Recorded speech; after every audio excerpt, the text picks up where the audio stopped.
തിരുവനന്തപുരം മൃഗശാലയിൽ പുതിയതായി എത്തിച്ച ഹനുമാൻ കുരങ്ങളിൽ ഒന്ന് ഇന്നലെ ചാടിപ്പോയിരിക്കുന്നു. ആ കുരങ്ങിനെ കണ്ടെത്തി എന്ന വാർത്തയാണ് ഇപ്പോൾ പുറത്തുവരുന്നത്. ഇതിന്റെ വിശദാംശങ്ങളുമായി തിരുവനന്തപുരത്ത് നിന്ന് കമലേഷ് തെക്കേക്കാട് ചേരുന്നുണ്ട്. കമലേഷ്, എവിടെ നിന്നാണ് ഈ കുരങ്ങിനെ കണ്ടെത്തിയത്? എന്തൊക്കെയാണ് വിശദാംശങ്ങൾ? അൻസില, മൃഗശാലയ്ക്കുള്ളിൽ വെച്ച് തന്നെയാണ് ഈ കുരങ്ങിനെ ഇപ്പോൾ കണ്ടെത്തിയിട്ടുള്ളത്.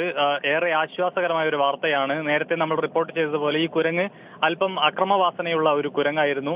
അതുകൊണ്ട് തന്നെ ഈ പ്രദേശത്ത് നാട്ടിലേക്ക് ഇത് ഇറങ്ങിക്കഴിഞ്ഞാൽ ആളുകളെ ഉപദ്രവിക്കുമോ എന്നതടക്കമുള്ള ആശങ്കകൾ ഈ കുരങ്ങിനെ സംബന്ധിച്ച് ഉണ്ടായിരുന്നു. എന്നാൽ അത്തരം ആശങ്കകളെല്ലാം നീങ്ങിക്കഴിഞ്ഞിരിക്കുന്നു. ഇപ്പോൾ കുരങ്ങിനെ മൃഗശാലയ്ക്കകത്ത് തന്നെ കുരങ്ങ് തിരിച്ചെത്തിയതായിട്ടാണ് ഇവിടെയുള്ളത്. ഇപ്പോൾ ഈ മൃഗശാലയ്ക്കകത്ത് ഇപ്പോൾ കുരങ്ങുണ്ട്, ഒരു മരത്തിന്റെ മുകളിൽ ഇരിക്കുന്നുണ്ട്. അതേസമയം ഇതിനെ പിടികൂടിയിട്ടില്ല. ഇതിനെ പിടികൂടാനുള്ള ശ്രമങ്ങൾ തുടരുകയാണ്. അല്പം പ്രയാസകരമാണ് ഇതിനെ പിടികൂടുക എന്നുള്ളതാണ് മനസ്സിലാക്കാൻ കഴിയുന്നത്. വളരെ പെട്ടെന്ന് ഇതിനെ പിടികൂടാൻ കഴിയില്ല. അതുകൊണ്ട് തന്നെ വളരെ വിപുലമായ ശ്രമങ്ങൾ ഇതിനെ പിടികൂടുന്നതിനായി നടത്തുന്നുണ്ട്. എന്തായാലും ഈ കുരങ്ങനെ ലൊക്കേറ്റ് ചെയ്യാൻ, അതായത് ഇത് എവിടെയാണ് ഉള്ളത് എന്ന് മനസ്സിലാക്കാൻ കഴിഞ്ഞു എന്നുള്ളത് തന്നെയാണ് ഈ മണിക്കൂറിലെ ഏറ്റവും പ്രധാനപ്പെട്ട ഒരു വാർത്ത എന്ന് പറയുന്നത്. വളരെ ആശ്വാസകരമായ ഒരു വാർത്തയാണ്. മൃഗശാല അധികൃതരെ സംബന്ധിച്ചും വളരെ ആശ്വാസകരമായ ഒരു വാർത്തയാണിത്.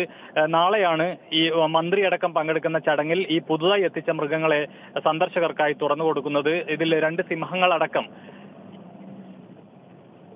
തമിഴ്നാട്ടിൽ നിന്നും നേരത്തെ എത്തിച്ചിരുന്നു. ഈ സിംഹങ്ങളടക്കം പുതിയതായി കൊണ്ടുവന്ന മൃഗങ്ങളെയെല്ലാം നാളെ വലിയ ഒരു ചടങ്ങോടുകൂടി സന്ദർശകർക്കായി തുറന്നു കൊടുക്കുകയാണ്. ഇതിന്റെ പരീക്ഷണാടിസ്ഥാനത്തിൽ ഈ കൂട് തന്നപ്പോഴാണ് കഴിഞ്ഞ ദിവസം രാത്രി വൈകിട്ട് 6 മണിയോടുകൂടി ഈ കുരങ്ങ് ചാടിപ്പോയത്. ഇന്നലെ രാത്രി വലിയ തെരച്ചിൽ ആരംഭിച്ചിരുന്നുവെങ്കിൽ പോലും കണ്ടെത്താൻ കഴിഞ്ഞിരുന്നില്ല. രാത്രി ആയതുകൊണ്ട് ഈ വെച്ചക്കുറവുണ്ടായതുകൊണ്ടുമാണ് ഇത്തരത്തിൽ കുരങ്ങനെ കണ്ടെത്താൻ കഴിയാതിരുന്നത്. അതേസമയം ഇന്നിപ്പോൾ അല്പസമയം മുമ്പ് ഈ കുരങ്ങനെ മൃഗശാലയ്ക്കുള്ളിൽ തന്നെ ഒരു മരത്തിൽ ഇതിനെ കണ്ടെത്തിയിരിക്കുന്നു. നിലവിൽ ഇപ്പോൾ അതിനെ പിടികൂടുന്നതിനുള്ള ശ്രമങ്ങൾ തുടരുകയാണ് അൻസില. ശരി, വ്യക്തമാണ് കമലേഷ്. ഹനുമാൻ കുരങ്ങിനെ കണ്ടെത്തിയിരിക്കുകയാണ്. ഇന്നലെ രാത്രിയോടുകൂടിയാണ് മൃഗശാലയിൽ പുതുതായി എത്തിച്ച ഹനുമാൻ കുരങ്ങ് കൂട്ടിൽ നിന്ന് ചാടിപ്പോയിട്ടുണ്ടായിരുന്നത്.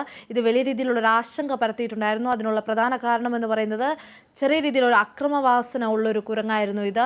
അതിനാൽ തന്നെ ഇത് ജനവാസ മേഖലയിലേക്ക് ഇറങ്ങുകയാണെങ്കിൽ ജനങ്ങൾക്ക് വലിയ രീതിയിലുള്ള ബുദ്ധിമുട്ടുണ്ടാകും എന്നൊരു കാരണത്താൽ ഇതിനെ കണ്ടെത്താനുള്ള ശ്രമം ഊർജിതമായി ഇന്നലെ തൊട്ട് തുടരുകയായിരുന്നു. ഇപ്പോൾ മൃഗശാലയ്ക്കുള്ളിൽ ഒരു മരത്തിലിരിക്കുന്നതായിട്ടാണ് ഈ കുരങ്ങിനെ കണ്ടെത്തിയിരിക്കുന്നത്. ഇതിനെ ഇപ്പോൾ പിടികൂടാനുള്ള ശ്രമങ്ങളാണ് നടത്തിക്കൊണ്ടിരിക്കുന്നത്. ഈ വാർത്തയുടെ വിശദാംശങ്ങൾ നൽകുകയായിരുന്നു തിരുവനന്തപുരത്ത് നിന്ന് കമലേഷ്.